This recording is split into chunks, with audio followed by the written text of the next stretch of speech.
Donc, je vous ai distribué des nouvelles feuilles. Donc, il y a toujours un diagramme Hertzsprung-Roussel en deux versions distinctes. Donc, vraiment, retenez, je pense que vous l'avez compris, c'est que les étoiles sont essentiellement caractérisées par leur masse et pendant l'essentiel de leur vie, pendant qu'elles font la fusion de l'hydrogène en hélium, elles sont dans une phase stable et leur température est dictée par donc le taux de production d'énergie, et le taux de production d'énergie est dicté par leur masse, puisqu'en fait, elles se mettent dans un état où justement l'énergie qu'elles produisent est exactement ce qu'il faut pour empêcher l'effondrement. J'avais expliqué la stabilité de ce processus. Et donc, pour une masse donnée, vous avez une température donnée, une luminosité donnée, un rayon donné. Enfin bref, toutes les étoiles sont les mêmes dès lors qu'elles ont la même masse. Alors après, il y a des petites variations liées à la composition spécifique de l'étoile, à son degré de rotation, etc. Enfin, je dis etc., mais il n'y a en fait rien d'autre. Et donc, il y a des petites variations, mais vous voyez vraiment sur ce schéma que c'est ce qu'on appelle la séquence principale. Dans ce diagramme, entre température et luminosité intrinsèque, vous avez très peu de dispersion. Et puis après, vous avez cette branche des supergéantes, là en haut à droite, où vous avez les étoiles, à la fin de leur vie, sortent de la séquence principale, donc sortent de ce mécanisme standard de combustion de l'hélium en hydrogène. Pour les plus massives d'entre elles. Et là, donc, c'est des phases qui durent beaucoup moins longtemps, j'y reviendrai peut-être un peu plus tard, et pour lesquelles la température de surface, là d'où provient la lumière que l'on observe, peut décroître, bien que la luminosité reste grande, voire croisse, parce qu'à ce moment-là, c'est le rayon qui augmente. Donc voilà. Et puis, vous avez les naines blanches en bas à gauche, qui représentent les étoiles en fin de vie, celles qui n'étaient pas suffisamment massives pour exploser en supernova et qui donc simplement se sont condensées. En se condensant, elles ont vu leur température augmenter. Et puis après, comme elles ne produisent plus d'énergie en leur cœur, puisqu'il n'y a plus de réaction nucléaire, elles vont juste se refroidir au fil du temps, du fait justement qu'elles rayonnent, et donc elles vont rayonner de moins en moins, et elles vont être de plus en plus froides. Alors, il n'y en a pas beaucoup, comme vous voyez, par rapport aux autres, mais ça c'est... Alors d'abord, parce que celles qui sont déjà beaucoup refroidies, on ne les voit pas parce que maintenant elles sont froides, mais c'est surtout que les étoiles qui finissent en naine blanche sont des étoiles de plus faible masse. Et vous vous rappelez que les étoiles de faible masse vivent beaucoup plus longtemps que les étoiles de grande masse. Ça, c'était un point important. Les étoiles de forte masse peuvent vivre quelques même millions d'années. Les étoiles comme le Soleil vivent 10 milliards d'années, et les étoiles encore moins massives vivent beaucoup plus que ça, et donc même plus que l'âge de l'univers actuel. Donc ça veut dire que ces étoiles, même si elles sont formées au tout début, elles n'ont juste pas fini leur phase de fusion de l'hydrogène en hélium. Donc elles sont encore sur la séquence principale, elles n'ont pas encore décroché de cette séquence principale. Donc plus tard, elles deviendront des naines blanches, mais pas encore. Donc, alors comme vous le voyez, il y a un processus d'évolution. Le ciel, le cosmos n'est pas figé, contrairement à ce qu'on a cru pendant très longtemps, pendant des millénaires. Enfin, pendant quasiment toujours, jusqu'à l'avènement de l'astrophysique moderne, on pensait que le ciel était immuable et du coup qu'il obéissait à des lois physiques différentes aussi. Il y avait chez les Grecs, il y a le monde supralunaire, au-delà de la Lune, et puis le monde sublunaire, en deçà de la Lune. Et ce n'est pas les mêmes lois. Le monde supralunaire est un monde de parfaite harmonie. Cosmos, ça veut dire harmonie, essentiellement, enfin... beauté, ordre, ça veut dire ordre, je crois, surtout. C'est la racine du mot cosmétique, vous savez, c'est harmonieux, c'est beau, c'est propre, c'est ordonné, et il ne s'y passe rien.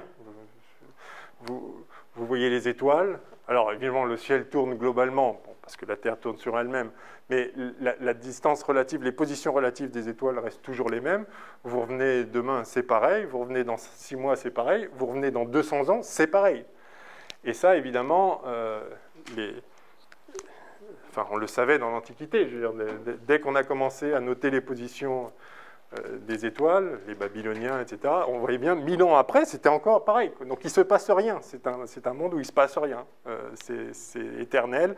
Donc complètement à l'opposé de ce qu'on constate sur Terre, où tout est soumis à l'érosion, à la destruction. S'il y a quelque chose qui croît, ça finit par atteindre un apogée, puis ça finit par décroître, ça naît, ça vit, puis ça meurt. Bref, des choses complètement différentes. Et il a fallu beaucoup de temps pour réaliser qu'en fait, le cosmos est fait de la même matière que nous, et que les lois de la physique sont les mêmes. C'est assez remarquable quand on y pense. Ça nous paraît évident maintenant, bien sûr. On parle de telle étoile, machin, on sait ce que c'est, on sait ce qui s'y passe. Mais c'est pas immédiatement évident que quand on regarde le ciel, on regarde juste de la matière ailleurs. Alors, les supernovae ont été d'ailleurs une première entorse à cette immuabilité du ciel. Si vous avez une supernova ou une nova, ça veut dire nouvelle étoile. Hein. Donc, effectivement, il y a eu quelques exemples historiques qui ont été notés par les Chinois, enfin, on en est sûr, il y a des écrits, et puis à l'époque plus moderne,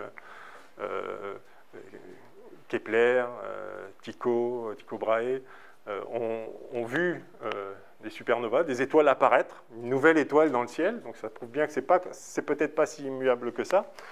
Après, on a commencé à voir que, en fait, la position des étoiles, pour certaines étoiles, on peut détecter un tout petit mouvement propre de certaines étoiles.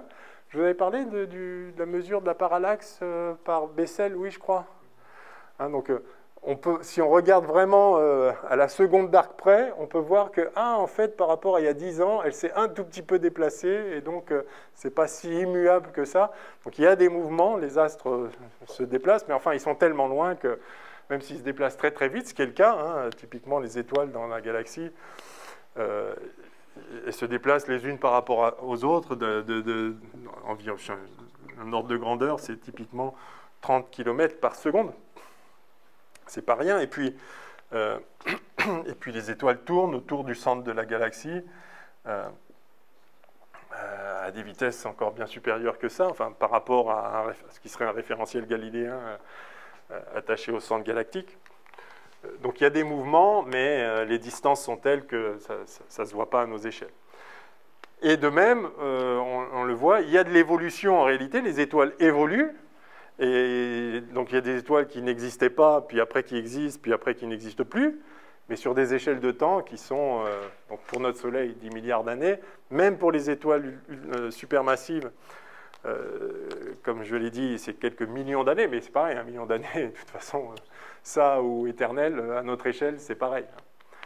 Mais néanmoins, voilà, on a fini par comprendre qu'il y avait de l'évolution dans le cosmos. Ça, c'est en soi une révolution, mais finalement, ce n'est que la conséquence évidente du fait que ce sont des processus physiques, c'est la même physique, c'est la même matière, c'est d'autres échelles, ok, c'est d'autres environnements, c'est d'autres contextes, donc les mêmes lois se manifestent de façon un peu différente au niveau des phénomènes, justement, mais forcément, il y a de la dynamique. Si vous avez l'état à un instant donné, l'état du monde, il y a des lois dynamiques qui font qu'à l'instant suivant, eh bien, c'est un autre état et tout ça évolue. Donc ça, c'est un type d'évolution bien connu sur Terre, parce que c'est les lois de la physique. Il y a une autre évolution, un autre type d'évolution qui était très inattendu il y a ne serait-ce qu'un siècle, ou disons peut-être 110 ans. Non, il y a exactement un siècle en fait. Voilà. un autre type d'évolution qui a été découvert. Ce n'est pas l'évolution dans le cosmos, mais c'est l'évolution du cosmos lui-même.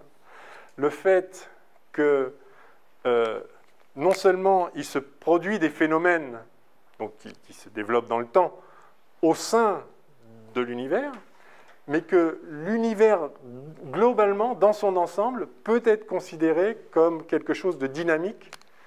Et les conditions mêmes, le cadre lui-même d'apparition de ces phénomènes est soumis à une certaine évolution.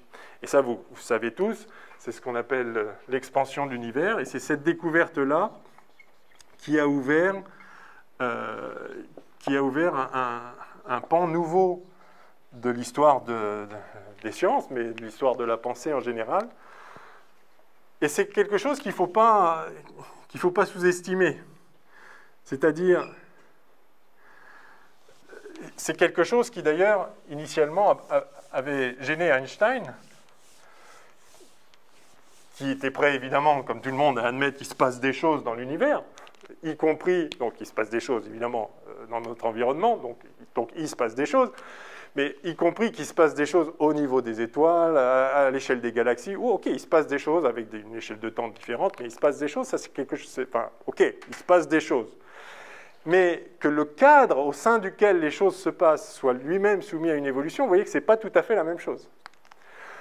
Or, il y a effectivement exactement une centaine d'années, je crois que c'est 1923, donc exactement en 100 ans, enfin un an près, que Hubble montre sa fameuse loi, dont j'ai déjà parlé d'ailleurs, bien sûr, mais de toute façon vous la connaissez, qui est que si vous regardez les étoiles, enfin les galaxies plus exactement, vous prenez une nébuleuse, alors je vous avais parlé de ce grand débat, là où on a fini par comprendre que ces nébuleuses, c'était en fait des associations de galaxies, et qu'on avait ce qu'on appelait à l'époque les univers-îles, qu'on avait des îlots d'associations d'étoiles.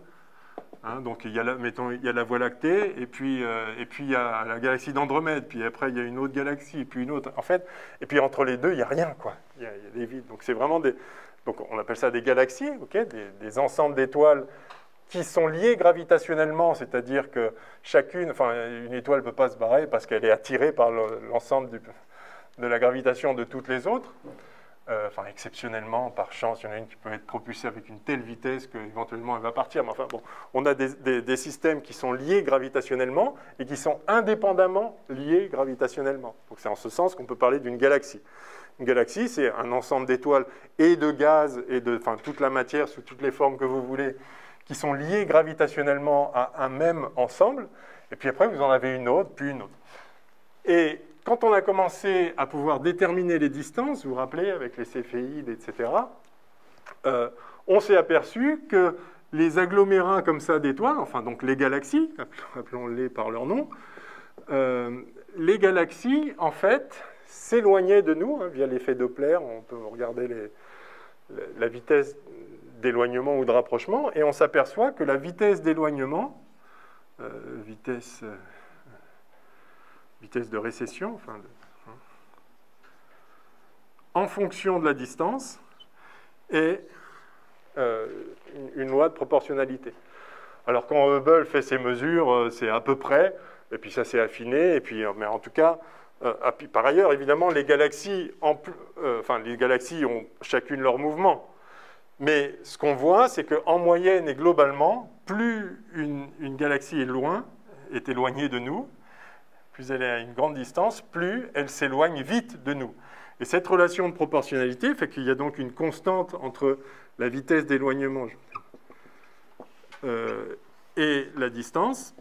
Ça, en fait, ce rapport-là est constant, et c'est ce qu'on appelle la constante de Hubble. Ce rapport.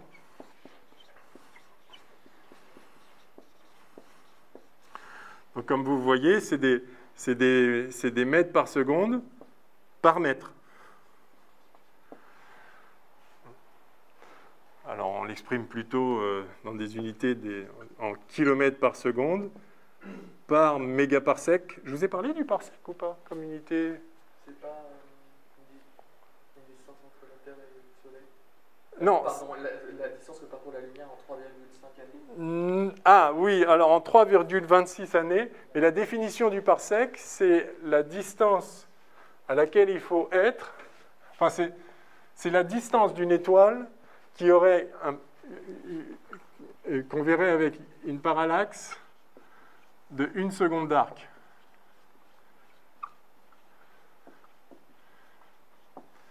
Je vous ai pas parlé de ça, non? Monsieur, ouais. Juste qu'il y a un intérêt par exemple parsec, parce qu'en fait, 3,26 fois une année-lumière, en fait, c'est une énorme grandeur, donc pourquoi parler en année-lumière, enfin en parsec? En parsec, bah... Alors, je peux vous répondre, c'est une habitude qui a été prise, bon. Mais la définition du parsec est quand même intéressante, surtout... par rapport aux premières mesures de distance, ça s'est fait par parallaxe. Donc vous vous rappelez, hein, l'idée c'est que la Terre tourne autour du Soleil. Et donc au fil de l'année, si vous visez une étoile, mettons, qui est là, au fil de l'année, quand vous êtes là, vous la voyez par là. Quand vous êtes là, vous la voyez par là avec un certain angle ici. Et plus elle est lointaine, si l'étoile était tout près de vous, vous la verriez avec un grand angle. D'accord? Au fil de l'année. Donc quand vous regardez une étoile sur le fond de ciel qui est tellement loin que là, ça ne bouge pas, si vous avez une étoile relativement proche, au fil de l'année, vous la voyez se déplacer sur l'arrière-fond. Et on appelle parsec la distance à laquelle se trouve une étoile dont le déplacement maximal angulaire comme ça est de 1 seconde d'arc. Donc 1 seconde d'arc, c'est 1/60e de minute d'arc, et 1 minute d'arc, c'est 1/60e de degré. Donc c'est 1 degré divisé par 3600. C'est très très faible. Et donc ça correspond à peu près, il se trouve que ça correspond à peu près à la distance de l'étoile la plus proche de nous, Alpha du Centaure, qui a 4, très peu, enfin je sais pas quoi. Donc c'est un petit peu plus d'1 parsec. Alors il se trouve que, donc, vous voyez que c'est lié à l'observation. On mesure en parsec, parce qu'en fait quand on mesure la distance d'une étoile, on mesure un décalage angulaire. Donc en fait on mesure un angle en fait. Et on en déduit une distance. Donc c'est assez naturel d'exprimer l'unité de distance par rapport à l'angle qu'on mesure. Et donc c'est ça exactement ce qu'on fait. C'est l'unité de distance rapportée, enfin, convertie en unité d'angle. 1 parsec, c'est la distance qui correspond à 1 seconde d'arc. On mesure des angles et ça se convertit en distance. Donc c'est assez naturel de prendre ça comme unité de distance. En fait, ça revient à dire qu'on fait une unité d'angle. Parce que c'est ça qu'on mesure. Alors, c'est ça qu'on mesurait pour les premières étoiles dont on a pu mesurer les distances. Puis depuis, c'est resté. Donc, mais on peut mesurer en années-lumière, on peut mesurer en centimètres. D'ailleurs, essentiellement, quand on fait de l'astrophysique, on mesure tout en centimètres. C'est-à-dire que, en fait, 1 parsec, ça correspond à 3, 10, 18 centimètres. Donc, 3, 10 puissance 16 mètres, quand on fait des calculs. Donc, on parle en parsec pour désigner, on dit telle galaxie est à 20 mégaparsecs, donc 20 millions de parsecs, donc 60 et quelques millions d'années-lumière. On ne parle jamais en années-lumière. On parle toujours en parsecs, mais maintenant, quand on veut faire un calcul et mettre des chiffres, on le convertit en mètres pour pouvoir avoir un truc cohérent avec les autres unités. Bon, mais tout ça, c'est évidemment un détail. En tout cas, ici, le point clé, c'est que, oui, alors donc, du coup, la constante de Hubble, en fait, on l'exprime en kilomètres par seconde par mégaparsec. C'est-à-dire à combien de kilomètres par seconde on voit la galaxie s'éloigner de nous par mégaparsec de distance. Parce que 1 mégaparsec, c'est typiquement la distance entre 2 galaxies proches. La galaxie d'Andromède, la plus proche de nous, est à 2 millions d'années-lumière, ça fait 0,7 mégaparsec. C'est l'ordre de grandeur. Le parsec, à l'inverse, c'est l'ordre de grandeur de la distance entre 2 étoiles dans la galaxie. Enfin, entre 2 étoiles proches. La plus proche de nous, je vous dis, elle est à 1,2 parsec. Vous prenez 2 étoiles, enfin, vous prenez une étoile au hasard, vous regardez la plus proche, elle est grosso modo à 1 parsec, c'est l'ordre de grandeur. Et pour une galaxie, si vous prenez une galaxie au hasard, sa voisine la plus proche, enfin un peu comparable, parce qu'évidemment, il y a plein de petites galaxies, par exemple pour nous, les nuages de Magellan, c'est des galaxies irrégulières, proches, ce pas des galaxies majeures, elles sont bien plus proches que ça. Le nuage de Magellan, il y en a 2, il y en a un à 30 et l'autre à peu près à 50 kg par sec. Mais la galaxie de taille comparable à la nôtre, la plus proche de nous, c'est la galaxie d'Andromède, elle est à 0,7 mégaparsec, 700 000 parsec. Bon, bref.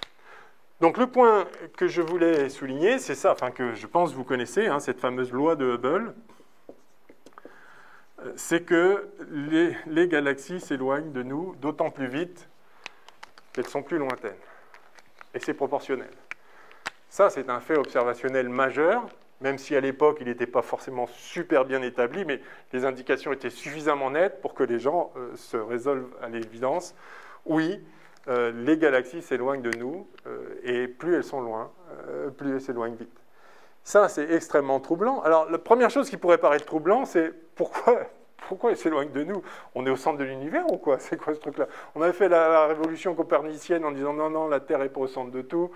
La Terre est même, en fait, c'est le Soleil, on tourne autour du Soleil, puis après on dit non, non, non, mais attendez, le Soleil n'est pas du tout le centre. Le Soleil, il tourne autour du centre galaxie, puis après on dit non, non, mais la galaxie, c'est juste une parmi d'autres, il y en a d'autres. Enfin, donc, c'est toutes ces révolutions coperniciennes. Et là, maintenant, on regarde, et en fait, elles s'éloignent toutes de nous. C'est quoi cette histoire? Vraiment, on est là, puis cette galaxie, elle va par là, celle-là, elle va par là un peu moins vite, celle-là, par là un peu plus vite. Donc, ça a vraiment l'air d'être... Enfin, on a l'air d'être le centre, et puis... C'est la distance à laquelle on se trouve de nous qui conditionne la vitesse. Enfin, ça paraît complètement fou. Mais en fait, cette proportionnalité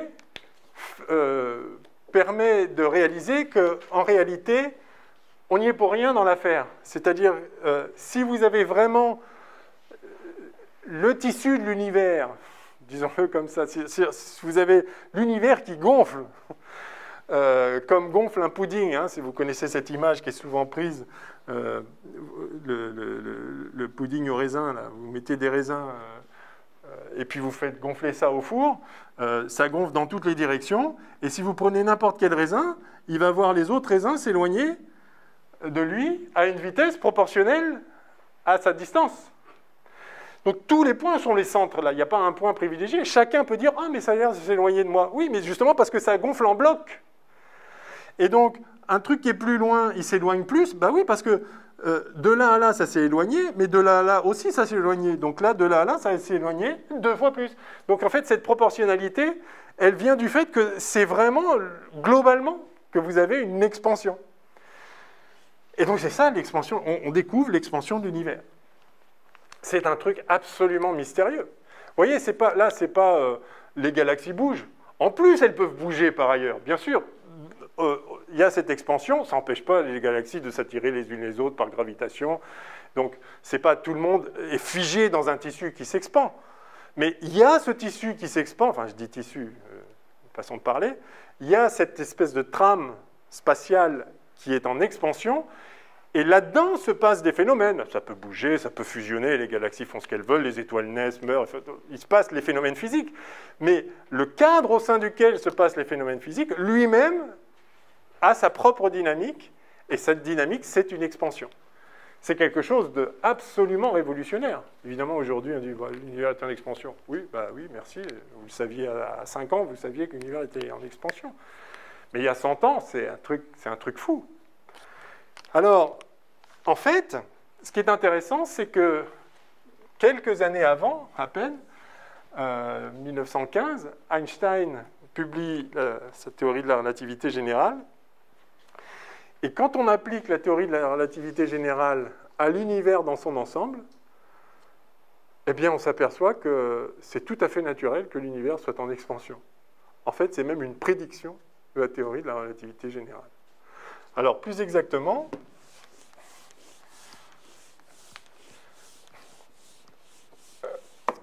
pour obtenir cette prédiction... Alors d'abord, c'est une prédiction que l'univers est soit en expansion, soit en contraction.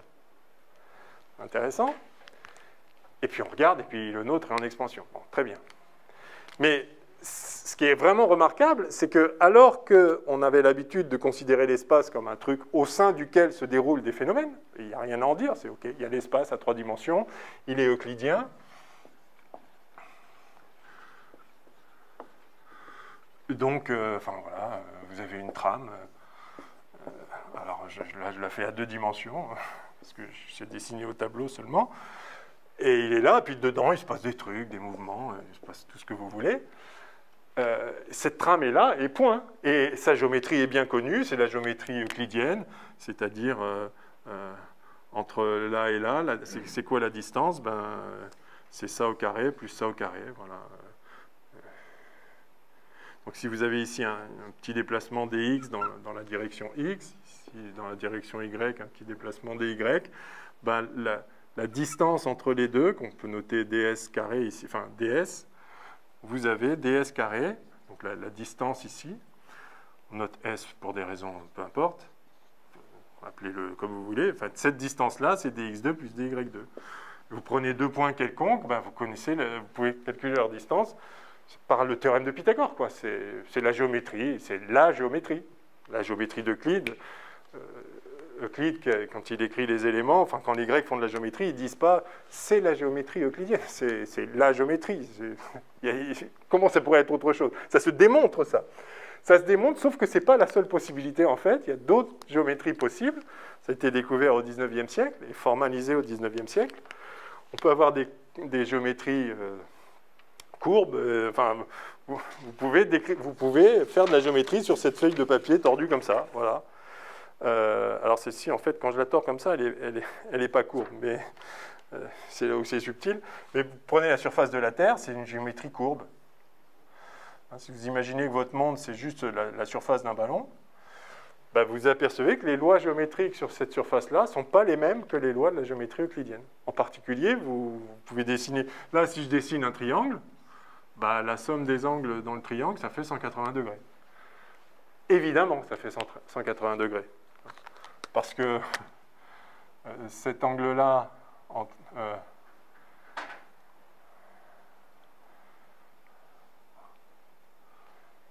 si. Je vais vous redémontrer que la somme des angles dans un triangle fait 180 degrés. Sauriez-vous le démontrer? Je prends la parallèle ici. Voilà. Vous m'accorderez que cet angle-là, je vais le mettre en rouge, c'est le même que celui-là. 2 droites parallèles intersectées par la même. OK. Je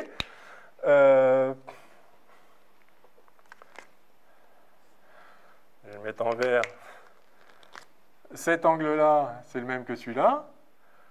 Et c'est le même que celui-là. Voilà.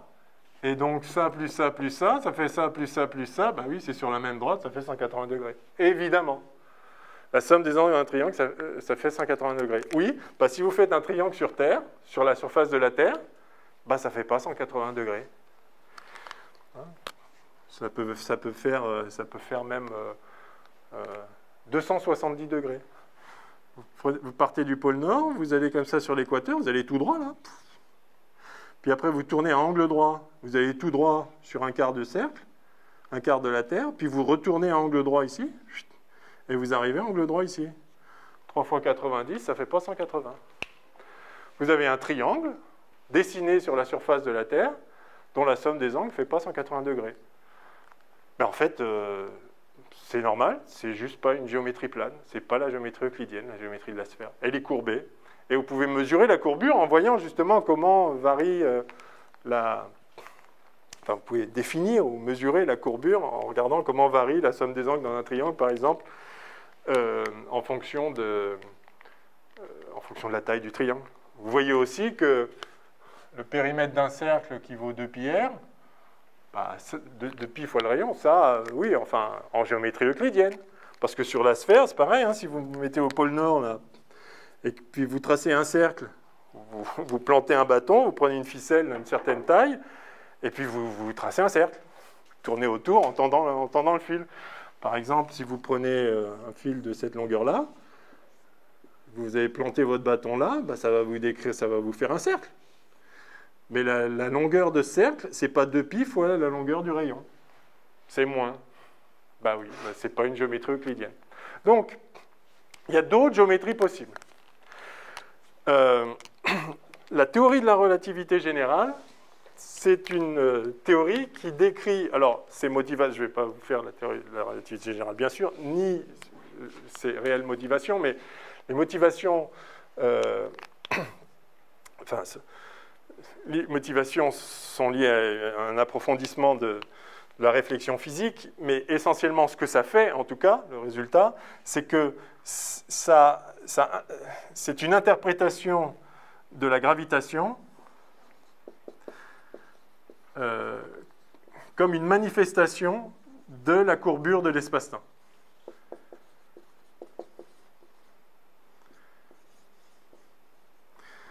Et je dis bien de l'espace-temps et pas que de l'espace. Donc c'est là où si je voulais vraiment vous faire sentir pleinement ce que ça peut vouloir dire, ça prendrait un peu trop de temps. Mais il a d'abord fallu faire la relativité restreinte pour comprendre qu'il y avait un espace-temps et qu'il n'y avait pas juste l'espace et le temps, mais il y a l'espace-temps qui est une entité géométrique en elle-même, avec sa propre géométrie, qui n'est pas la géométrie euclidienne, qui est presque la géométrie euclidienne, mais qui est la géométrie qu'on appelle minkowskienne, dans laquelle la distance, enfin, la distance au carré là, entre deux points. Alors, si vous êtes dans l'espace à 3D, bah, évidemment, c'est euclidien à 3D, c'est juste la généralisation de ce théorème de Pythagore à 3 dimensions. Ça, c'est la distance entre deux points séparés par des x, des y, des z dans l'espace. Mais si maintenant vous prenez deux événements repérés par une position dans l'espace et un certain instant, et vous vous demandez, en fait, on a découvert qu'il y avait un sens à s'interroger sur la distance entre deux événements dans l'espace-temps. C'est-à-dire, vous prenez un premier événement qui est quelque part à un certain instant, un deuxième événement qui est ailleurs à un autre instant, et vous pouvez définir une distance spatio-temporelle entre eux, de façon qu'ils soient intrinsèques, qui ne dépendent même pas de votre système de coordonnées. Et en fait, la distance en question, qui est invariante, qui est ce qu'elle est, de la même façon que la distance entre ces deux points-là est ce qu'elle est, que j'utilise les coordonnées x, y ou d'autres. Si je prends d'autres coordonnées, par exemple celle-ci et celle-ci, bah, du coup, je vais avoir ça au carré plus ça au carré, qui va me donner ds au carré. Peu importe.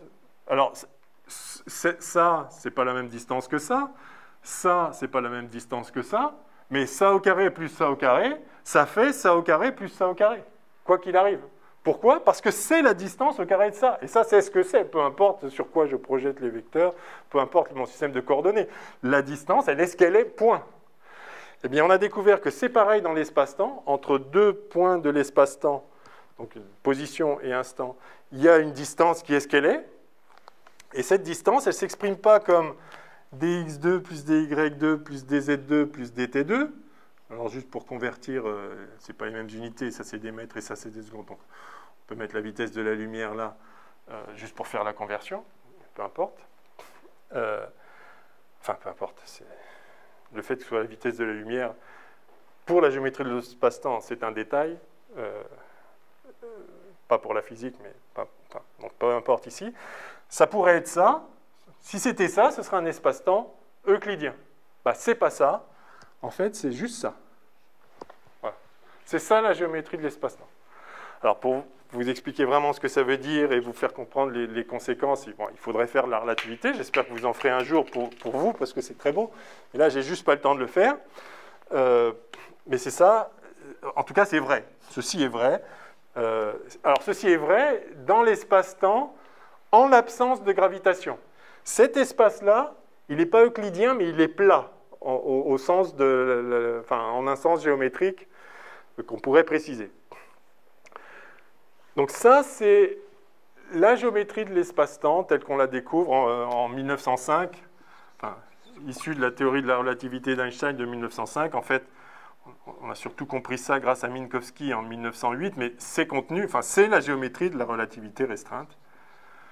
Comprendre que ça impliquait l'existence d'un espace-temps avec sa propre géométrie, etc., ça a pris un tout petit peu plus de temps, mais enfin, bref. Ça, c'est quelque chose qu'on a, c'est la géométrie de l'espace-temps. Sans gravitation. Et ce qu'Einstein comprend avec la théorie de la relativité générale, c'est qu'en fait, si on autorise les coefficients, donc là, vous avez 1, 1, 1 et puis moins 1, si on autorise ces coefficients à varier, on va décrire une géométrie qui n'est pas euclidienne, et qui est courbe, alors qui n'est pas euclidienne, celle-ci non plus, celle-ci est minkowskienne, c'est M. Minkowski, c'est l'espace-temps de Minkowski, mais elle est plate. Si vous autorisez ces coefficients à varier, en fonction de la position, par exemple, ou en fonction de l'instant, vous allez avoir, vous avez une géométrie qui est parfaitement bien définie. Elle est justement définie par ces coefficients. Elle est ce qu'elle est. Elle est légitime. Mais elle n'est pas plate. Bon, bah, très bien, elle n'est pas plate. Ce qui est remarquable, c'est que les effets gravitationnels, le fait que deux corps s'attirent en fonction de leur distance, etc., et de leur masse, peut être entièrement relié à l'existence ici de coefficients justement qui ne sont pas 1 ou moins 1. Et ces coefficients donc, qui correspondent à une courbure locale en un point. Alors là, évidemment, tous les points ont la même courbure. Mais vous pouvez imaginer une surface complexe où en chaque point, il y a une courbure particulière. Donc en chaque point, il va y avoir des coefficients ici différents. Ça s'appelle la métrique. Ça dit la manière, comme le nom l'indique, c'est une grandeur, enfin c'est une entité mathématique qui vous dit comment calculer les distances entre deux points voisins. C'est ça qui vous dit comment on fait comment on mesure une distance. Eh bien, vous pouvez avoir une surface avec en chaque point une métrique différente. Et cette métrique, suivant ce qu'elle est, elle vous induit des comportements de la matière dans l'espace-temps qui sont exactement la traduction de la gravitation. Donc c'est d'une formulation des interactions gravitationnelles en termes de courbure de l'espace-temps. Et ce que fait Einstein, oui, j'arrive tout de suite, ce que fait Einstein, c'est qu'il détermine les équations qui, en fonction de la distribution des masses dans l'univers, déterminent ce que valent ici les coefficients et comment ils évoluent dans le temps. Donc il y a un lien entre la distribution de matière, ou d'énergie, c'est pareil, distribution de matière-énergie, et donc lien entre ça et la géométrie de l'espace-temps. Donc les coefficients, là, si vous voulez, en chaque point, à chaque instant, la géométrie de l'espace-temps. Et ça implique un comportement de la matière qui est exactement la gravitation. Oui? Moi, ma question, c'est est-ce que la distance entre deux points donnée dans l'espace-temps, du coup, elle n'est pas parfaitement linéaire? Oui, alors, en effet, mais qu'est-ce que ça voudrait dire linéaire? Parce qu'en fait, même dans un espace plat, elle pourrait ne pas être linéaire si je choisis une grille comme ça. Voilà. Si je prends des coordonnées, par exemple x, telles que ça, c'est x égale 0, ça c'est x égale 1, ça c'est x égale 2, ça 3, 4, 5... Après tout, je peux. C'est juste, je repère des positions dans l'espace. Puis je peux choisir ici y égale 1. C'est-à-dire, je peux faire 2 ici, 3 là, 4 là, et puis 5 là. En fait, mes coordonnées, je fais un peu ce que je veux. C'est super pas pratique de faire ça. Mais je peux. Et donc, quand vous dites la distance, du coup, c'est pas linéaire. C'est-à-dire, entre ce point-là et ce point-là, j'ai un dx qui vaut 2. Entre ce point-là et ce point-là, enfin un delta x qui vaut 2. Entre ce point-là et ce point-là, j'ai un delta x qui vaut 4. Et pourtant, cette distance-là n'est pas 2 fois plus grande que celle-là. C'est ça que vous entendiez par « c'est pas linéaire », je pense. Mais vous voyez que même... Et pourtant, là, l'espace, il est plat. C'est l'espace du tableau. C'est un espace plat, et c'est déjà pas linéaire si je n'ai pas pris les bonnes coordonnées. Mais les bonnes coordonnées, je fais ce que je veux. Il n'y a pas de bonnes coordonnées. Du coup, en fait, on va appeler bonnes coordonnées les coordonnées, des coordonnées telles que, effectivement, c'est linéaire au sens où vous le dites. C'est-à-dire que si j'ai un intervalle de coordonnées 2 fois plus grand, la distance, la vraie, elle est 2 fois plus grande. Donc, il existe des coordonnées telles que, on puisse, enfin, les coordonnées cartésiennes, telles que la distance, c'est juste la différence des coordonnées. Mais il en existe plein d'autres. Donc, dire que l'espace est euclidien, c'est en fait dire... Il est possible de trouver des coordonnées telles que ça se passe comme il faut, comme on a l'habitude. Dans un espace courbe, il n'est pas possible de trouver des coordonnées telles que la géométrie s'applique, la géométrie euclidienne s'applique. Donc, mais ceci dit, votre question est juste. Je voulais juste dire que, attention, c'est pas... justement, la géométrie de l'espace ou de l'espace-temps est quelque chose qui est indépendant du choix de système de coordonnées. Et dans l'espace ou dans l'espace-temps, on peut choisir le système de coordonnées qu'on veut. Ça ne change pas la géométrie du problème. Mais donc, c'est vrai, ce que vous dites, c'est vrai. Si vous calculez... Voilà, prenons cette géométrie courbe là, avec des coordonnées qui ne sont pas si mal que ça, latitude, longitude, ici. Effectivement, pour une même longitude, donc le long de ce méridien-là, la distance entre deux points séparés par une latitude delta lambda égale, je ne sais pas, 10 degrés, c'est pas la même si je le prends ici ou si je le prends là. Si, pardon. Ah si, justement, défini comme ça, si, ça va être... non. Ah si, défini comme ça va être la même si c'est une sphère, justement. Pour un même angle, la distance, c'est R fois l'angle. Donc là, c'est en ce sens-là où c'est les bonnes coordonnées quelque part.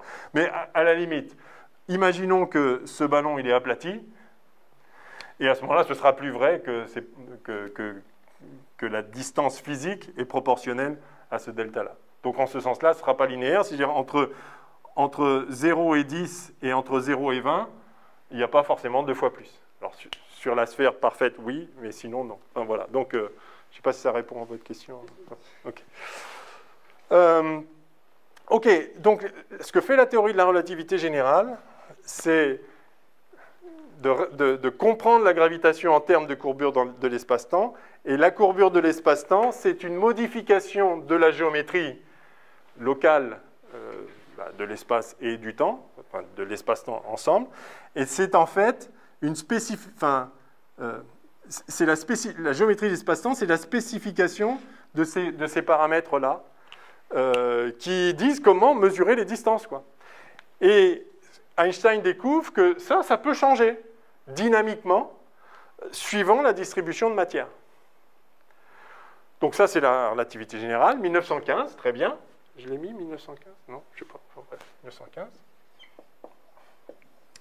Et ce qui est très intéressant, c'est que si on applique ça à l'univers dans son ensemble, c'est-à-dire, je m'intéresse, je me dis, OK, donc la géométrie n'est pas un truc donné. J'ai toujours supposé que c'était euclidien, mais en fait, il n'y a pas de raison, et d'ailleurs, non. Et c'est précisément ça, la gravitation. OK, d'accord.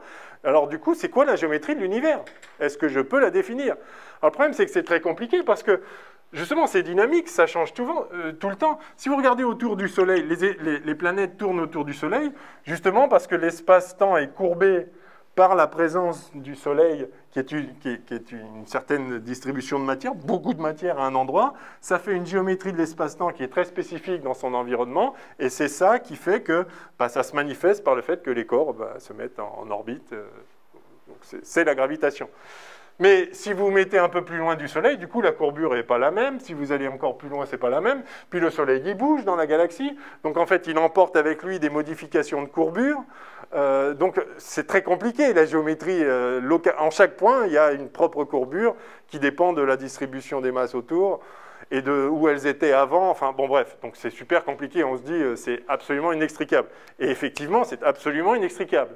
Mais on peut faire une hypothèse, on peut se dire, OK, je me fiche du détail, je me fiche qu'il y a le Soleil là et que donc si j'amène un corps, il va tourner autour du Soleil, et puis à côté, il n'y a rien, donc le corps va aller tout droit, très bien. Je veux juste regarder à grande échelle, globalement. Est-ce que je peux dire des choses globalement? C'est-à-dire, je ne m'intéresse pas aux petits détails. De même que si vous parlez du gaz dans cette pièce, vous vous fichez de savoir que là, il y a une molécule, ah non, elle n'y est plus, maintenant elle est là, etc. Donc, globalement, c'est quoi la pression, c'est quoi la température? Vous faites une moyenne et vous avez une description du gaz, c'est bon. Vous en déduisez la pression, enfin bref, vous savez ce dont vous avez besoin de savoir. Donc l'idée, c'est de se dire, essayons de faire ça à l'échelle de l'univers. OK, il y a de la matière, là il y en a, là il n'y en a pas, là il n'y en a pas, mais si je fais une moyenne sur un grand volume, par exemple sur la galaxie, déjà je vais pouvoir décrire l'ensemble des étoiles comme un espèce de truc, un milieu continu. Bon, mais après, si je sors de la galaxie, alors il n'y a plus rien. Donc c'est encore très inhomogène.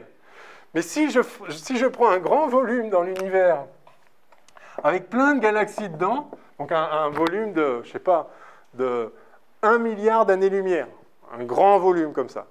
Bon, ben là, il y a plein de galaxies. Et si je me mets ailleurs dans l'univers, puis je prends un grand volume à nouveau d'1 milliard d'années-lumière, ben, il y a d'autres galaxies, elles ne sont pas distribuées pareil, mais grosso modo, il y en a autant. C'est-à-dire, si je fais une moyenne à très grande échelle, au bout d'un moment, d'être ici ou là, c'est pareil. En tout cas, c'est une hypothèse qu'on peut faire. C'est aussi une hypothèse qu'on peut vérifier. On peut regarder et voir qu'en fait, où qu'on regarde, si on moyenne sur un grand volume, ben, en gros, c'est pareil partout, quoi. On n'est pas dans un endroit spécifique. Et donc, c'est ce qu'on appelle le principe cosmologique, qui est en quelque sorte une hypothèse, mais comme elle est bien vérifiée et qu'on ne sait pas forcément dire pourquoi on dit que c'est un principe, mais si vous voulez, ce principe est vérifié a posteriori. Le principe cosmologique consiste à dire que l'univers est homogène, donc l'univers dans son ensemble, mais à grande échelle, bien sûr, à petite échelle, évidemment qu'il n'est pas homogène. Mais l'univers est homogène et isotrope. Donc il n'y a pas d'endroit privilégié, isotrope. Et il n'y a pas de direction privilégiée non plus. C'est-à-dire si je regarde par là, bah, je vais voir des galaxies distribuées un peu n'importe comment. Si je regarde par là, bah, ça va être pareil. Statistiquement, c'est la même chose. Toutes les directions se valent, toutes les positions se valent. C'est une hypothèse raisonnable. Si ce n'était pas le cas, on se demanderait bien pourquoi, en fait. Il faudrait trouver la cause de ça.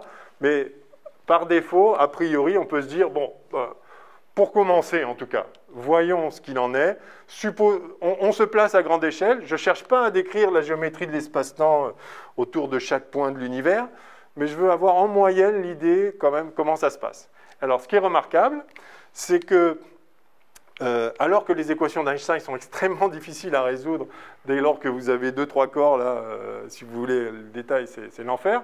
Mais si vous faites l'hypothèse que de toute façon c'est homogène partout, c'est la même chose dans toutes les directions, à toutes les positions, ben, en fait on peut les résoudre ces équations. Et quand on le fait, alors évidemment on est conscient qu'on ne parle que des grandes échelles, mais ok, faisons déjà ça, voyons. Alors on peut résoudre les équations d'Einstein de la relativité générale dans cette hypothèse d'univers homogène et isotrope, et quand on le fait, on trouve quoi? On trouve que l'univers, il est nécessairement soit en expansion, soit en contraction. C'est extraordinaire. C'est extraordinaire, à peine 5-6 ans après. Donc ça, c'est le maître Friedman qui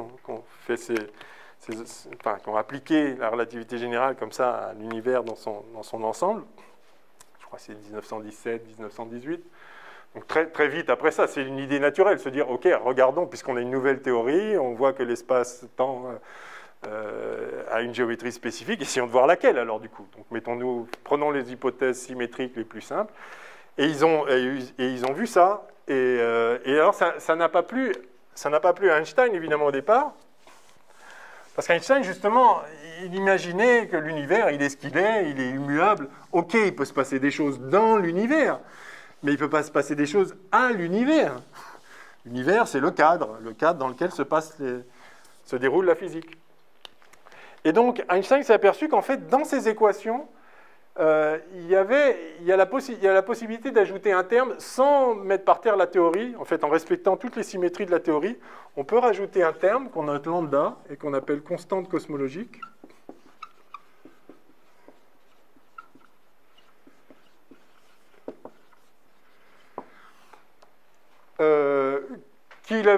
C'est juste une constante, c'est juste un nombre. Donc, lui, il avait en fait implicitement supposé que c'était 0. Il n'y avait pas de raison de mettre une valeur particulière. Donc, en fait, dans sa première version, il n'avait pas mis de constante cosmologique. Quand il a vu qu'effectivement, ces équations impliquaient que l'univers était soit en expansion, soit en contraction, il s'est aperçu qu'en fait, il y avait moyen d'éviter ça en rajoutant une constante cosmologique.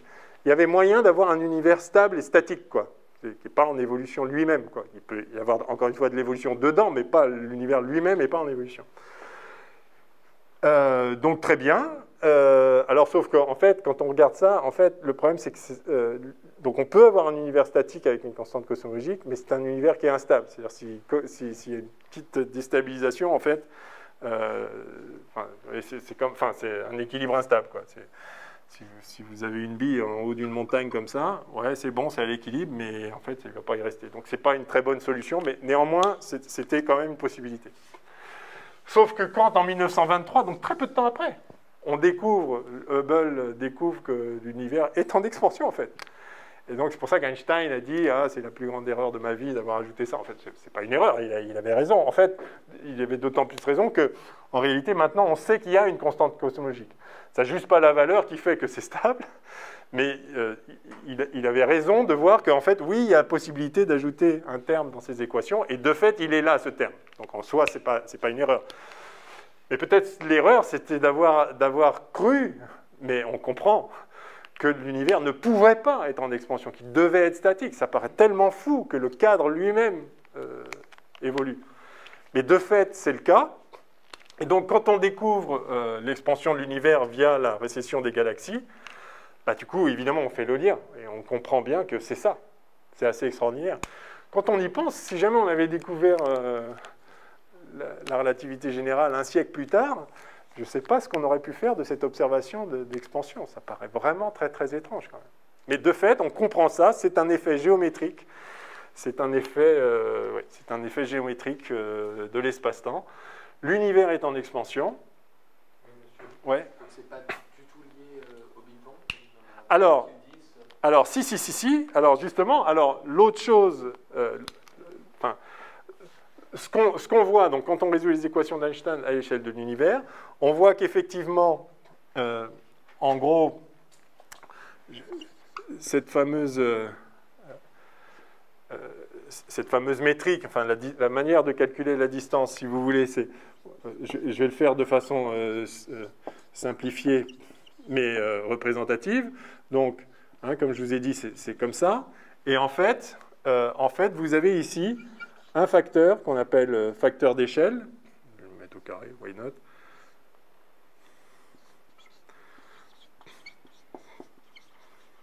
C'est très simplifié comme... mais c'est ça l'idée, et on peut l'exprimer comme ça sans problème. En général, on utilise des variables plutôt sphériques, puis ça dépend de la courbure de l'espace-temps. Mais ce qui est important, c'est qu'il y a ici un facteur qui, vous voyez, qui vient devant la partie spatiale. Donc ça, c'est la partie spatiale de la distance entre deux points.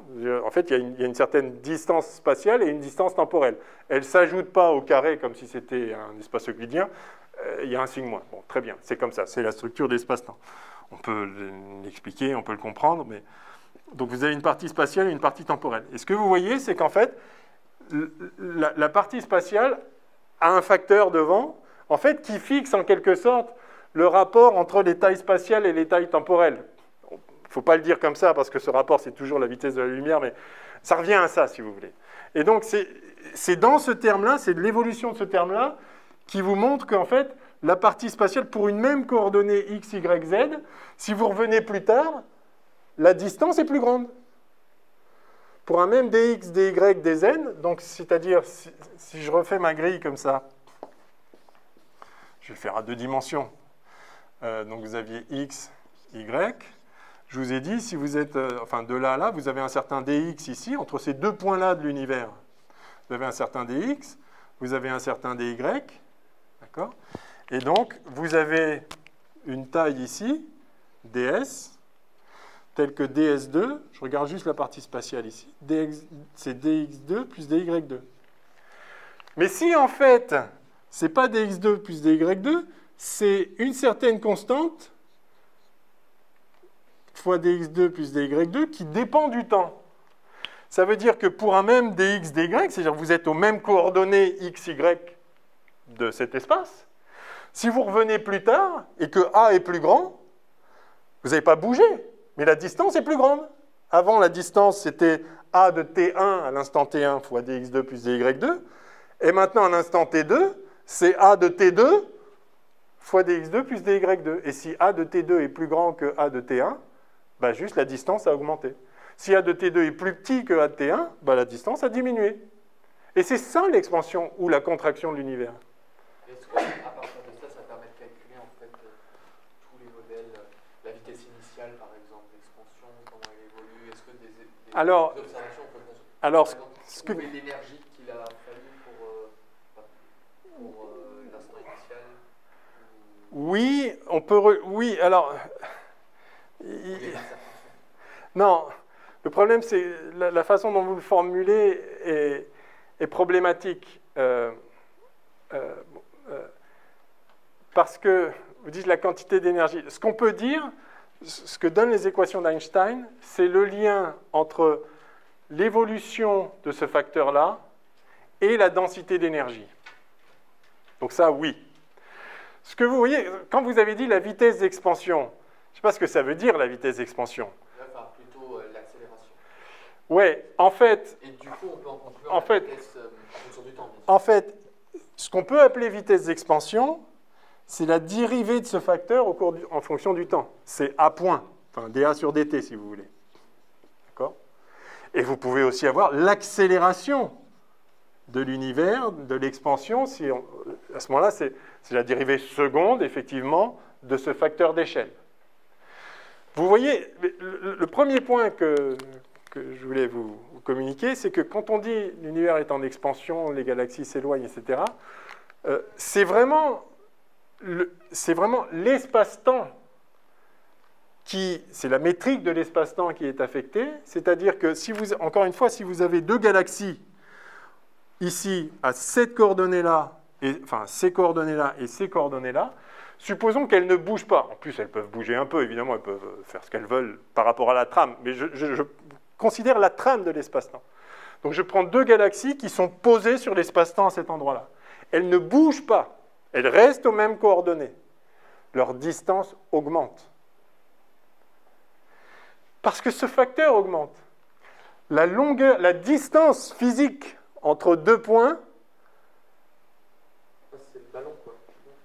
Oui, c'est le ballon qui gonfle. C'est ça. Si le ballon gonfle, voilà, vous avez... Hein, vous avez Paris et, je ne sais pas,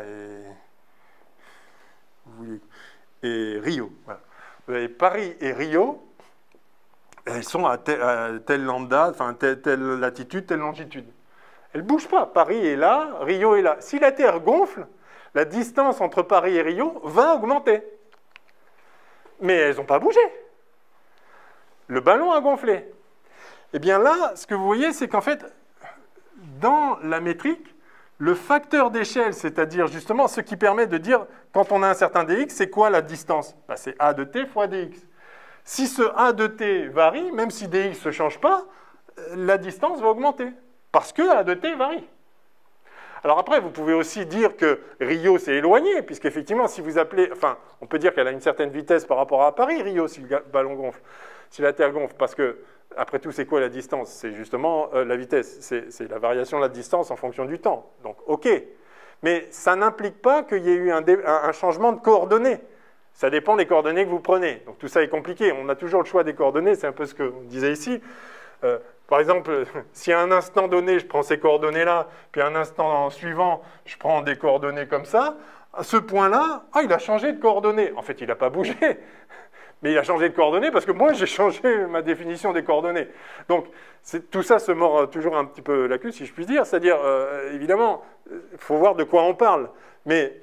Quand on dit que... Mais par contre, oui, c'est ça. L'idée, c'est qu'il y a un truc physique qui est la distance. Si c'est temps, c'est temps. Et si c'est plus grand, ça veut dire que c'est plus grand. Si c'est plus petit, ça veut dire que c'est plus petit. La distance, la vraie.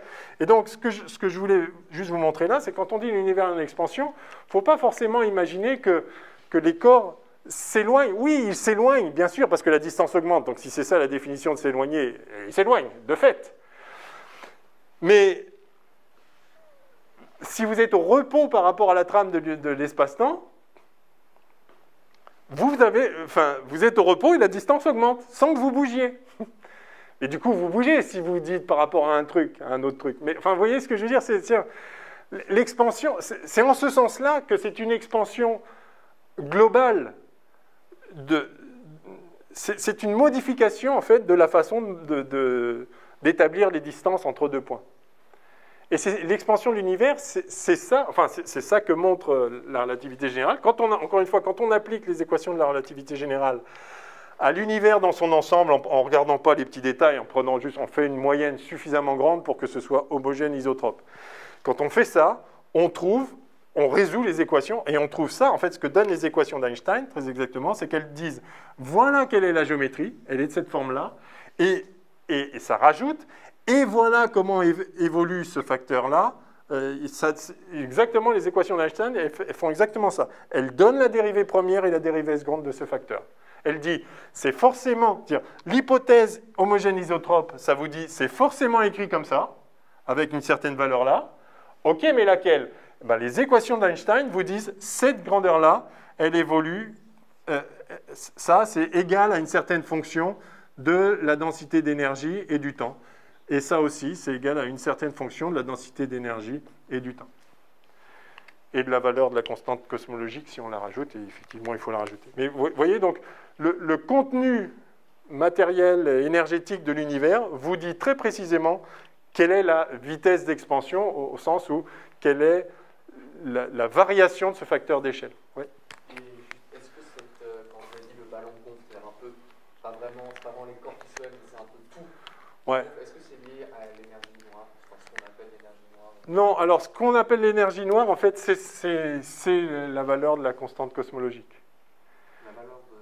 La valeur de la constante cosmologique est liée, en fait, dans les équations d'Einstein, cette constante, ça équivaut à une densité d'énergie constante. En fait, on rajoute une densité d'énergie qui n'est pas liée au champ matériel qu'on connaît, mais qui est juste une constante qui est là, qui doit être constante, sinon les équations d'Einstein ne sont pas vérifiées. C'est une constante, et du coup, ça peut valoir n'importe quelle valeur.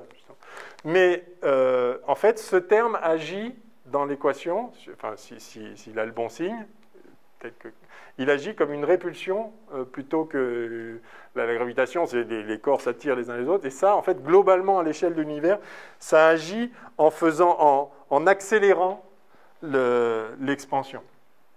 Tandis que les champs de matériel standards, la matière ici, agit ici, si vous voulez, dans cette dérivée seconde-là, ça agit comme un ralentissement, ça freine, c'est-à-dire ça fait que ça s'expande de moins en moins vite parce qu'il y a la matière qui attire la matière, ça reste la gravitation. Mais ce terme-là, en fait qu'au contraire, ça s'accélère. Et c'est comme ça qu'on a découvert, il n'y a pas si longtemps, dans les années, la dernière décennie du XXe siècle, donc, quand vous naissiez à peu près, moi j'étais déjà vieux, on a découvert qu'effectivement, il y avait une accélération de l'expansion de l'univers et on en a déduit qu'effectivement, il y avait bien cette grandeur-là et on peut voir combien, enfin, on peut la mesurer, enfin, on peut l'estimer en voyant l'accélération de l'expansion. Et juste, est-ce qu'on sait si cette accélération est croissante? Non, on n'a pas accès à ça. Vous voulez dire la dérivée troisième? Oui. Non. Et normalement, alors... La dérivée troisième de la position? Non. La constante cosmologique est constante en principe. Donc il ne devrait pas y avoir de variation en fonction du temps. Maintenant, la question c'est quelle est l'origine de ça? Alors, quand on fait de la physique quantique, on s'aperçoit qu'en fait, on peut réinterpréter cette constante cosmologique, qui, dans la théorie d'Einstein, c'est juste un nombre, c'est un paramètre géométrique. Il est là, il vaut ce qu'il vaut. Il pourrait valoir autre chose, très bien, il vaut ce qu'il vaut. Quand on fait de la physique quantique, on peut réinterpréter ça comme un fait étant lié à l'énergie du vide. C'est-à-dire quand il n'y a pas de champ manifesté, enfin quand on est dans l'état fondamental de tous les champs physiques, c'est-à-dire que c'est l'état de plus basse énergie possible, il peut y avoir quand même une énergie non nulle, mais c'est juste, c'est le niveau, c'est le vide au sens où on ne peut rien lui retirer. Et donc, en fait, ça produirait exactement ce terme-là. D'où l'idée de se dire que si on fait le lien entre la relativité générale et la physique quantique, on se dit, en fait, ce terme-là, qui est juste un terme qui est là comme ça, en fait, on peut, en relativité générale, en fait, on peut le relier à la présence de champs quantiques dans leur état fondamental. Et donc, on appelle ça souvent l'énergie du vide. Le problème, c'est que si on fait le calcul quantique, on essaye d'estimer, compte tenu de ce qu'on sait, quelle devrait être la valeur de cette grandeur-là. On trouve une certaine valeur, et si on compare avec celle qui est tirée de l'observation du cosmos, on trouve un écart d'un facteur 10 puissance 120. C'est un peu beaucoup. Donc c'est la pire prédiction de toute l'histoire de la physique. Si on interprète la constante cosmologique comme une énergie du vide, et si on fait le meilleur calcul qu'on sait faire aujourd'hui en physique quantique, pour estimer ça, on se gourde d'un facteur 10 puissance 20. Donc ça veut juste dire qu'on ne comprend pas, c'est pas ça. Alors, d'abord, il n'y a aucune raison pour que ça se soit lié à l'énergie des champs quantiques. Ce serait juste sympathique, puisque en même temps, l'énergie des champs quantiques, elle est censée être là quand même. Et elle est censée agir sur la gravitation. Donc, s'il y a un terme purement géométrique qui n'a rien à voir avec l'énergie du vide, ok, mais il devrait quand même y avoir celui de l'énergie du vide. Et lui, il devrait être 10 puissance 120 fois trop grand. Donc, manifestement, on ne comprend pas certains trucs, mais ce n'est pas très étonnant, parce qu'on sait qu'on ne comprend pas tout encore. Comment traiter l'énergie du vide, c'est un concept qui n'est pas clair, en fait. Donc, voilà, on essaye de se dire, de deviner ce que ça pourrait vouloir dire, et quand on le fait, on se gourre violemment. Bon, ça veut juste dire qu'on a mal deviné. Bon, un jour, on comprendra, j'espère, ce problème-là. En tout cas, voilà, c'est ça. J'imagine qu'il est l'heure, là, parce qu'on a... Ah, il reste 5 minutes. Alors, on va juste rassembler un peu tout ça. Effectivement, quand on a vu l'expansion de l'univers, ça c'est observationnel, les galaxies s'éloignent d'autant plus vite qu'elles sont lointaines. Bon, très bien. Fort heureusement, on peut comprendre ça dans un cadre très simple de modèle cosmologique. Et, ouais.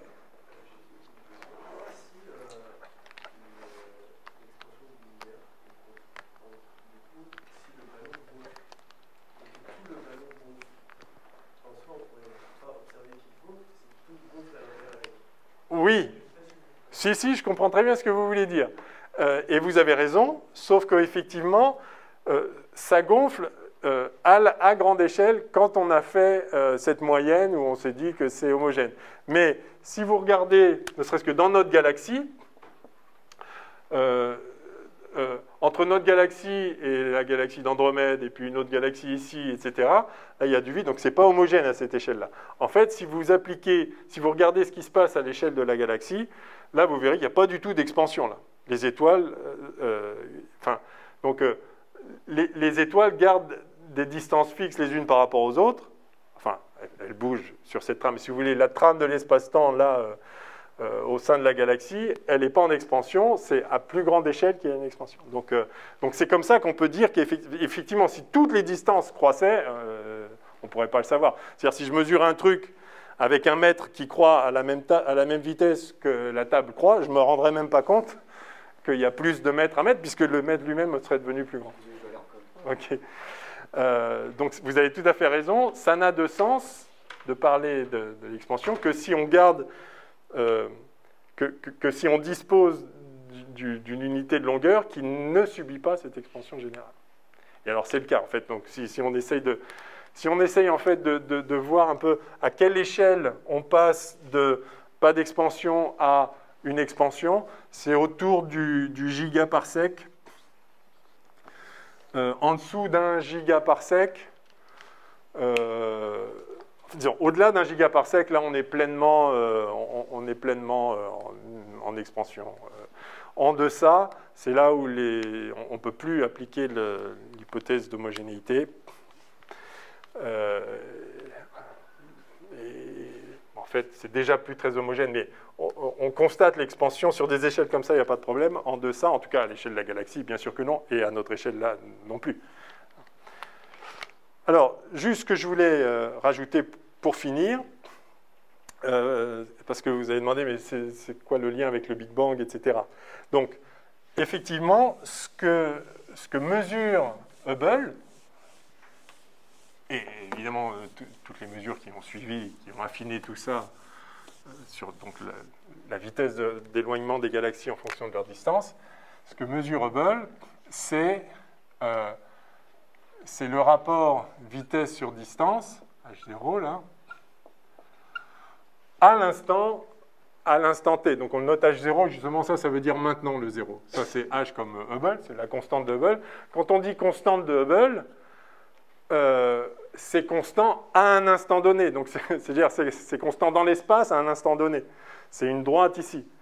Mais en fait, si vous étiez venu il y a 1 milliard d'années, c'était pas la même valeur. Et maintenant non plus. C'est-à-dire que cette vitesse d'expansion n'est pas la même, et c'est justement ce dA sur dt. Cette vitesse d'expansion-là, elle dépend du temps. Et on sait comment, en principe, si on connaît le contenu matériel de l'univers. Donc si je vous ai dit qu'on fait l'hypothèse que c'est homogène, il y a une densité d'énergie homogène, à grande échelle c'est vrai, ça, c'est justement cette densité-là. Si vous avez plus d'énergie, ça n'a pas la même expansion, etc. Mais cette densité d'énergie varie au cours du temps. Pourquoi? Ben justement à cause de l'expansion. C'est-à-dire si dans un certain volume, vous avez une certaine quantité d'énergie, et que ce volume maintenant il est plus grand, enfin plus tard il est plus grand, vous avez la même quantité d'énergie, mais dans un plus grand volume. Donc la densité d'énergie elle est plus faible. Et donc ça fait évoluer la manière dont varie l'expansion justement. Alors, ce que mesure, donc, si je représente en fonction du temps le facteur d'échelle, là, c'est cette échelle qui me dit, enfin, qui caractérise l'expansion de l'univers, ce que je mesure, c'est qu'à l'instant t égale 0, là, enfin maintenant, je l'appelle t0, c'est-à-dire aujourd'hui, j'ai une certaine vitesse d'expansion, j'ai une certaine pente de cette courbe-là, enfin, de A de t. J'ai un certain taux d'expansion. Donc H0, c'est la pente de cette droite. On est d'accord. Maintenant se pose la question, effectivement, et plus tard, et avant, comment c'est? Est-ce que c'est... vous pouvez imaginer plein de trucs. Ça pourrait être comme ça, par exemple. Donc, ça n'implique pas nécessairement, juste en soi, le fait qu'il y ait une expansion comme ça, n'implique pas nécessairement qu'il y ait un instant zéro quelque part. Ça se trouve, c'est en expansion depuis moins l'infini. Si cette courbe, c'est une exponentielle, par exemple, il n'y a jamais eu d'instant zéro. L'univers existe depuis toujours. Puis là, en ce moment, il a cette vitesse d'expansion, très bien, mais avant, il y avait moins. Sauf que l'évolution du taux d'expansion en fonction du temps, ce n'est pas n'importe quoi. La théorie de la relativité générale vous donne la valeur. Ce n'est pas juste, il y a une expansion. Elle vous dit exactement comment ça peut évoluer dans le temps. Et en fait, ça, ce n'est pas une solution, ça. Ça, ce n'est pas une loi permise par la relativité générale. Les seules lois permises par la relativité générale font que, si vous remontez dans le passé, boum, il y a un moment, ce facteur, il vaut 0 à un instant fini. Enfin, à une date finie dans le passé. Et c'est ça, la singularité initiale, c'est ça, j'appelle singularité initiale. Alors ça, c'est en supposant que les lois de la relativité générale restent vraies, etc. Sauf qu'en fait, on sait que quand entre cet horizon-là, l'endroit où ça irait si la relativité générale était juste dans toutes circonstances, là, entre cet instant-là et l'instant 10 puissance moins 43 secondes plus tard, là, on sait qu'en fait, on ne comprend pas la physique. On sait qu'il y a quelque chose qui doit changer. Donc, là, vous pouvez imaginer qu'il peut se passer tout ce que vous voulez. Mais jusque-là, enfin, un peu plus tard, il peut y avoir des petits... Ça peut aller un peu plus loin. En tout cas, en deçà de ça, c'est sûr qu'on ne comprend pas. Probablement jusqu'à 10 moins 35, 10 moins...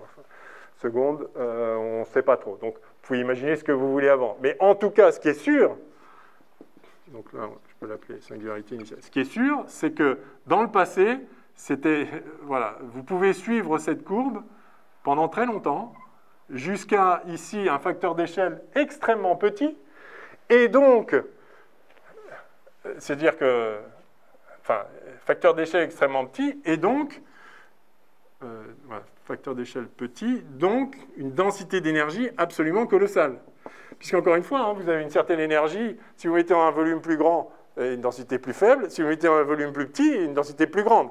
Une densité d'énergie, donc si vous remontez dans le passé, la densité d'énergie croît, la température croît, l'énergie devient folle, donc vous avez une densité d'énergie colossale, la température colossale, je faudrait définir ce que ça veut dire, mais la pression, enfin tout ce que vous voulez. Et donc c'est ça le scénario de Big Bang, et on reprendra après, on verra les conséquences de ça, mais ce qu'on peut dire là, simplement, alors, pour une même, en fait, suivant les paramètres, ça pourrait faire des choses comme ça pourrait revenir, ça pourrait... voilà, vous avez différentes possibilités, suivant en fait la densité de matière dans l'univers. Ce qui est sûr, c'est que ça, c'est ce qu'on mesure, c'est le taux d'expansion maintenant. Ça, il n'y a pas de doute, on regarde, c'est temps. L'extrapolation dans le passé et dans le futur dépend exactement des paramètres de quelle est la vraie densité de matière dans l'univers, si c'est un peu plus, si c'est pas beaucoup, la densité si c'est pas beaucoup, l'expansion, alors l'expansion est en accélération, ça c'est le fameux paramètre lambda. S'il y a plus de densité de matière qu'on le croit, la matière va finir par l'emporter et la gravitation va faire son travail. Et en fait, le facteur d'échelle va va rediminuer. Et là, on va vers ce qu'on appelle un big crunch ici. Après le Big Bang d'expansion, on a un big crunch d'effondrement. Bon, c'est une possibilité. On ne pense pas, hein, aujourd'hui, tout ce qu'on mesure aujourd'hui, tous les paramètres nous laissent entendre qu'au contraire, on est ici dans une expansion accélérée, justement, qui va aller à l'infini. Ce que je veux dire, c'est qu'on mesure ça. Les paramètres, on n'est pas tout à fait sûr de l'avenir. Aujourd'hui, notre meilleure compréhension, c'est qu'on est dans un univers en expansion et plutôt plat, parce qu'il peut être en expansion et hyperbolique, comme ça. Enfin, il y a plein de... En expansion accélérée, je voulais dire. Il y a plein de possibilités, mais dans tous les cas, et c'est ça le point, dans tous les cas, là, c'est sûr, il y a un moment, c'est stop. Si vous remontez dans le passé, il y a un moment, c'est stop. En tout cas, ça va jusqu'à une densité d'énergie absolument colossale, au-delà de laquelle il se peut qu'on ne comprenne plus du tout la physique, donc si ça se trouve, c'est pas stop, ça peut être plein de choses, j'en sais rien. On peut imaginer qu'en fait, ça venait d'ailleurs, il y a eu un rebond ici. On peut imaginer, et à ce moment-là, il n'y a pas eu d'instant zéro, c'est juste qu'on a des cycles comme ça. Bon, vous pouvez imaginer tout ce que vous voulez, mais ce qui est sûr, c'est qu'à partir d'ici, pour remonter dans le passé, les lois de la relativité générale sont formelles. Si vous remontez dans le passé, il y a un moment, vous avez une densité d'énergie et une température absolument colossale. Et à cette densité d'énergie, à cette température, vous savez comment les champs interagissent, et vous pouvez donc... Vous ne savez pas d'où ça vient, mais l'état de l'univers, là, il est très facilement descriptible parce que vous avez en fait vous avez tellement d'interactions entre toutes les particules qui sont là que vous avez vous êtes à l'équilibre thermodynamique, et l'équilibre thermodynamique, c'est très facile à décrire. Et donc on peut décrire l'état de l'univers là, et du coup on peut essayer de reconstituer l'histoire qui mène jusqu'à nous. Et donc c'est ça que fait la cosmologie. Et on est capable de faire pas mal de choses intéressantes. Et je vous montrerai peut-être donc la prochaine fois qu'est-ce que cette hypothèse-là, mais c'est pas une hypothèse ad hoc, c'est un truc qui est déduit de ce qu'on voit de l'univers et des lois de physique qu'on connaît. Qu'est-ce que cette hypothèse-là, enfin, disons, la compréhension de l'état de l'univers primordial, qu'est-ce que ça implique, qu'est-ce que ça permet de prédire de l'état de l'univers d'aujourd'hui? Et effectivement, si toutes ces prédictions sont vérifiées, ça donne confiance dans le modèle. Et c'est le cas, évidemment, aujourd'hui. Il reste des zones d'ombre, hein, on ne comprend pas absolument tout, mais on a une vision assez globale, assez solide de la manière dont les choses sont passées. Voilà. C'est bon? Ok.